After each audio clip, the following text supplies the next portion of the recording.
यानंतर बघूया पुढली एक ब्रेकिंग बातमी। गेल्या काही दिवसांपासून मंत्री गणेश नाईक आणि शिवसेना यांच्यामध्ये आरोप प्रत्यारोप पाहायला मिळत आहेत। दोन्ही बाजूंकडून एकमेकांना टोले लगावण्याची एकही संधी सोडली जात नाही। असं असताना आता खासदार श्रीकांत शिंदेंनी वनमंत्री गणेश नाईकांवर हल्लाबोल केलाय। राज्याच्या जंगलातील सागाची झाडं तोडण्याच्या मुद्द्यावरून तसंच बिबट्याच्या मुद्द्यावरून खासदार श्रीकांत शिंदेंनी गणेश नाईकांना खोचक टोला लगावलाय। यावर आता गणेश नाईकांकडून काय प्रतिक्रिया येते ते पाहणं महत्त्वाचं ठरणार आहे।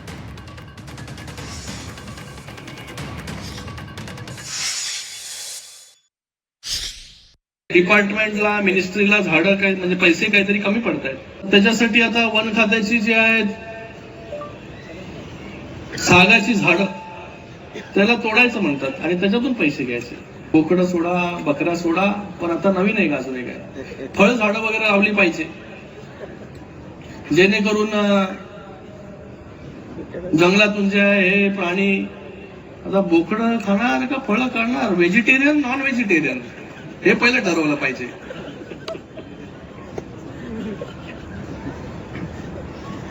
आता बिबट्यांना नाही सांभाळता येत, आमच्या वाघांच्या कुठे मागे लागले तुम्ही? पहिले बिबटे सांभाळले पाहिजे, मग हे वाघ इथे बसलेत। मला उगाच जे आहे या ठिकाणी काय काय माझी करून टाकणार हा? मी मनात त्या दिवशी पण म्हणालो, मी गेले एका आठवड्या अगोदर त्या दिवशी सगळं सांगितलं मी की एका महानगरपालिकेवरती नाही आमच्या भागात, आमचे वेगवेगळे ठाणे, कल्याण डोंबिवली, उल्हासनगर, अंबरनाथ सगळ्या महानगरपालिका आहेत। तिथे जे आहे सगळ्या महानगरपालिकेवरती शिवसेनेचे महापौर आहेत, शिवसेनेची सत्ता आहे। कोण कुठे आता 2029 ला कळेल, एकतर तुमच्याकडे ना तर माझ्याकडे, नाहीतर इकडेच।